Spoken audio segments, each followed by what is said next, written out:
2000 টাকার কার্ড নিতে 1000 টাকা ঘুষ দেওয়া লাগবে না তো?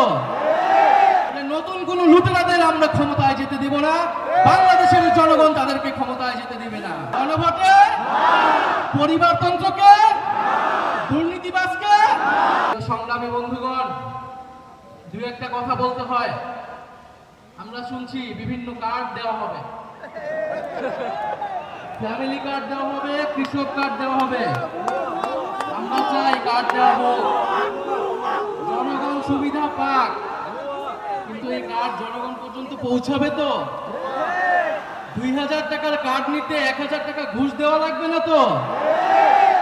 তাহলে ঘুষ, চাঁদাবাজি সেটা যদি আমরা নির্মূল না করতে পারি, এই সকল সুযোগ সুবিধা কি জনগণের কাছ পর্যন্ত পৌঁছাবে? একদিকে বলা হচ্ছে কার্ড দিবে, আরেকদিকে ঋণ খেলাপিদেরকে সংসদে নিয়ে যাওয়ার চেষ্টা করা হচ্ছে, নির্বাচন কমিশনকে ব্যবহার করা হচ্ছে, আদালতকে চাপ প্রয়োগ করা হচ্ছে। ফলে কেমন দ্বিচারিতা? যদি প্রকৃতপক্ষেই জনগণকে সুবিধা দেওয়ার নিয়ত থাকে, তাহলে কেউ ঋণ খেলাপিকে নমিনেশন দিতে পারে না।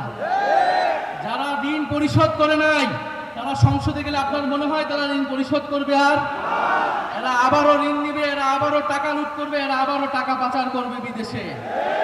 আমরা তো এই বাংলাদেশ চাই নাই। আমরা তো সেই লুটেরাদের বিরুদ্ধে গণ অভ্যুত্থান করেছি। নতুন কোন লুটেরাদের আমরা ক্ষমতায় যেতে দিব না। বাংলাদেশের জনগণ তাদেরকে ক্ষমতায় যেতে দিবে না। সংগ্রামী বন্ধুগণ, বলা হচ্ছে বস্তিবাসীকে ফ্ল্যাট দেওয়া হবে। বস্তিবাসী ফ্ল্যাট চায় নাই আমাদের কাছে, আপনাদের কাছে। বস্তিবাসী চায় নিরাপদ জীবনের নিশ্চয়তা। বস্তিবাসী চায় মর্যাদাপূর্ণ কর্মসংস্থান। বস্তিবাসীকে ঢাকা শহরে আজ পর্যন্ত যারা ফ্ল্যাট দেওয়ার অঙ্গীকার করেছে, তারা বস্তি উচ্ছেদের পরিকল্পনা করেছে। তারা বস্তিতে আগুন লাগিয়েছে, বলা হয়েছে আপনাদেরকে ফ্ল্যাট দিব, আপনারা বস্তি থেকে উচ্ছেদ হন। আমরা আল্লাহ না করুক হয়তো এই ধরনের কোনো প্ল্যান নাই। জান্নাতের মালিক আল্লাহ, অবশ্যই মহান সৃষ্টিকর্তা, আর ভোটের মালিক জনগণ। ভোটের মালিক নাগরিক। দেশের মানুষ বুঝে বুঝে যাবে আরো দ্রুতই যে কারা নির্বাচনের আগে প্রতারণা করছে, কারা দেশের মানুষকে ঠকাচ্ছে, কারা সংস্কারের বিরুদ্ধে অবস্থান নিচ্ছে।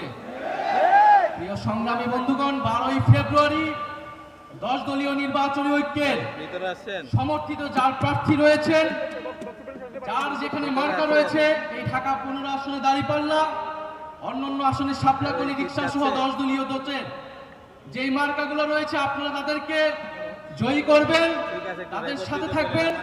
আমরা ঐক্যবদ্ধভাবে বৈষম্যের বিরুদ্ধে, দুর্নীতির বিরুদ্ধে আর ইনসাফের পক্ষে আমরা নতুন বাংলাদেশ গড়ে তুলব। শেষে যাওয়ার আগে আরেকটি কথা, এবারে নির্বাচন শুধু সরকার বদলের নির্বাচন নয়, দেশ বদলের নির্বাচন।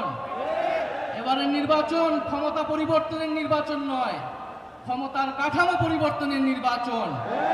ফলে নির্বাচনের সাথে আরেকটা গণভোটও আছে।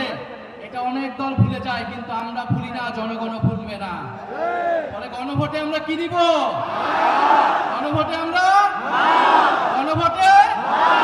পরিবারতন্ত্রকে, দুর্নীতিবাজকে, বৈষম্যকে, আধিপত্যকে, গণভোটে ইনসাফে, গণভোটে 10 দলীয় ঐক্য জোটে ইনশাআল্লাহ আমরা এবারের গণভোটে হ্যাঁ জিতবে। দেশে দেশে সবার সাথে দ্য নিউজ।